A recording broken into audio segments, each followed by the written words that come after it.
അതെ അച്ഛാ പുറത്ത് പോയി വരുമ്പോ പൊന്നൂന് ഒരു കോലുമിഠായി കൊണ്ടുവരോ? അതിനെന്താ അച്ഛൻ കോലുമിഠായി കൊണ്ടുവരാലോ?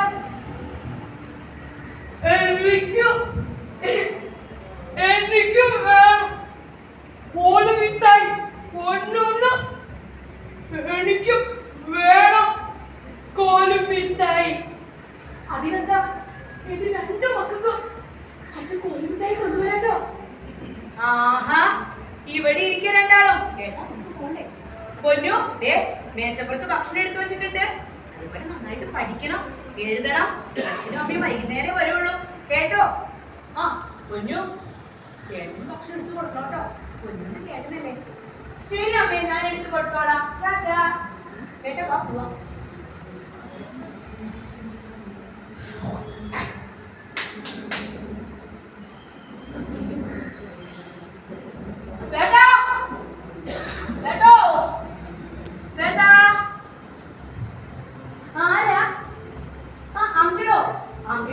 അച്ഛൻ ഇപ്പൊ തന്നെ പുറത്തേക്ക് പോയുള്ളൂ.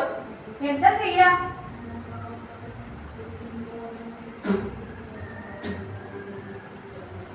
എനിക്കത് അറിയാർന്നു. അങ്കിള് വന്നത് എന്തിനാന്നറിയോ? എന്തിനാ? അച്ഛനെ കാണാനല്ലേ? അച്ഛനെ കാണണം. പക്ഷേ എന്റെ സുന്ദരി കുട്ടിക്ക് ഒരു സാധനം തരാൻ വന്നത്. എന്താന്നറിയോ? കാണിക്കട്ടെ.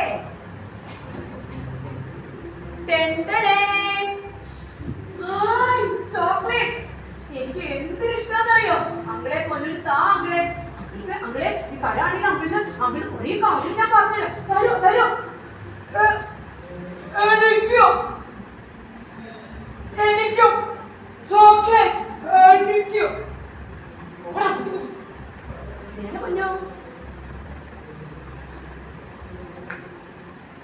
ഹായ് അങ്കിളെ, നല്ല സാധനം കേട്ടാ. മാറ് വീട് തൊടല്ലേ. എനിക്ക് പേടിയാ. എന്റെ വീട് തൊടല്ലേ. അതിനെന്തേ കാണിക്കുന്നത്? പോ പോ. വണ്ണു വണ്ണു വണ്ണു. അങ്കിളെ എന്നൊന്ന് ചെയ്യല്ലേ. അയ്യോ എന്നൊന്ന് ചെയ്യല്ലേ. എന്നൊന്ന് ചെയ്യല്ലേ. നീ എന്തിനാ പേടിക്കുന്നേ? നിന്റെ അങ്കിളല്ലേ എന്റെ സുന്ദരിക്ക് കൊണ്ടുവരാൻ അന്ന് ചോക്ലേറ്റ് കൊണ്ടുവന്നില്ലേ? നീ തിന്നില്ലേ? നിന്നോട് എനിക്ക് സ്നേഹ. മിണ്ടരുത്. അയ്യോ എന്നൊന്ന് ചെയ്യല്ലേ. അമ്മേ അമ്മേ ആരെങ്കിലും ഒന്ന് വരണേ.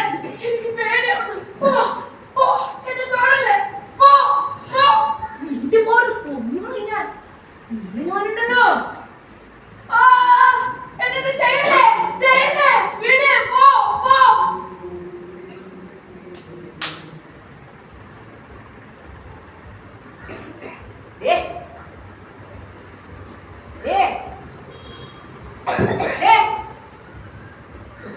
ചത്തു. Police case. കുപ്പയിലേക്ക് വലിച്ചെറിയാം. കുപ്പത്തൊട്ടി. മനുഷ്യ മനസാക്ഷിയെ ഞെട്ടിക്കുന്ന ദാരുണമായ ഒരു കൃത്യമാണ് ഇവിടെ അരങ്ങേറിയിരിക്കുന്നത്. ഇവിടുത്തെ നാട്ടുകാരോട് നമുക്ക് ചോദിച്ചറിയാം. ചേട്ടാ എന്താണ് ഇവിടെ സംഭവിച്ചത്? ഞാനിപ്പോ എന്താ പറയാ, നമുക്കറിയാലോ സ്വന്തക്കാരെ പോലും വിശ്വസിക്കാൻ പറ്റാത്തൊരു കാലഘട്ടത്താ നമ്മൾ ജീവിക്കുന്നത്. അപ്പോ അന്യ സംസ്ഥാനത്തുള്ള ഒരു ആളുകളെ ഇവിടെ താമസിച്ചാൽ എന്തായിരിക്കും അനുഭവം എന്ന് ഞാൻ പറയാതെ നിങ്ങൾക്കറിയാലോ. എന്തായി പറയണേ? നോ കർമ്മങ്ങൾ ചെയ്യേ. നടക്കില്ല. അതും അന്യ സംസ്ഥാനത്തുള്ള ഒരു കുട്ടിക്ക് വേണ്ടി നടക്കില്ല എന്ന് പറഞ്ഞ നടക്കില്ല. ഞാനും എന്റെ ഫോഴ്സും ശക്തമായിട്ട് തന്നെ അന്വേഷിച്ചു. കുട്ടിയെ രക്ഷിക്കാനായില്ലെങ്കിലും പ്രതി പിടിക്കാൻ ഞങ്ങൾക്ക് സാധിച്ചു. ഞാൻ എന്റെ രാഷ്ട്രീയ പാർട്ടിയും ഇതിൽ ശക്തമായിട്ട് പ്രതികരിക്കും.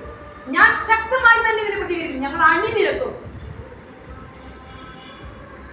പൊന്നോ, അമ്മയുടെ പൊന്നോ, നീ എവിടെയാ മോളെ? ഒന്ന് വിളി കേൾക്കും മോളെ. അമ്മയുടെ പൊന്നോ പൊന്നോ, ഒന്ന് വിളി കേൾക്കും മോളെ. എവിടെയാ നീ? എവിടെയാ നീ? എവിടെയാ പൊന്നോ? പൊന്നോ, നമ്മുടെ മോള് വന്നോ?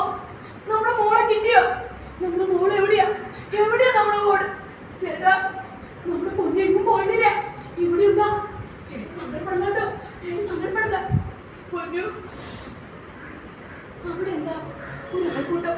ഒന്ന് മാറിക്കേ, ഒന്ന് മാറിക്കേ.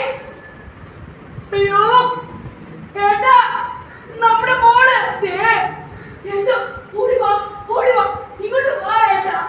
നോക്കിക്കേ, നമ്മുടെ മോള്. പൊന്നു, പൊന്നു, അമ്മയുടെ പൊന്നു, കണ്ണു തുറക്കും പൊന്നു. മോളെ, എന്താ എന്താ ഇവിടെ മൂടിയിട്ടാണ്? എന്താ എന്താ പറ്റിയത്? അയ്യോ എന്റെ മോള്, എന്റെ പൊന്നു. ചിലപ്പോ തണുത്തിട്ടുണ്ടാകും. തണുപ്പ് വന്ന എന്റെ പൊന്നു എന്റെ കയ്യിൽ പൊതിച്ച് മൂടിയാ കിടക്കാറ്.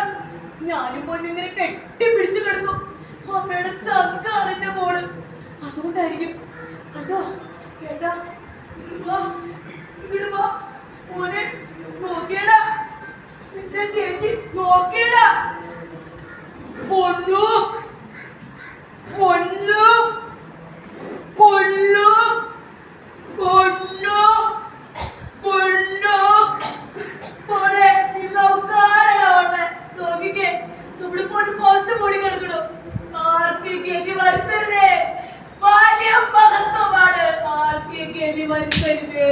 ആർക്കും ഈ ഗതി വരുത്തരുതേ. കണ്ടില്ലേ, ഈ കഥയിലെ ആരാണ് ഉത്തരവാദി? കഥയിലെ പിതാവോ, അതല്ലെങ്കിൽ മന്ദബുദ്ധിയായ ഈ സഹോദരനോ, അതോ സമൂഹമായ നമ്മളോ? നിങ്ങൾ പറയൂ. നന്ദി.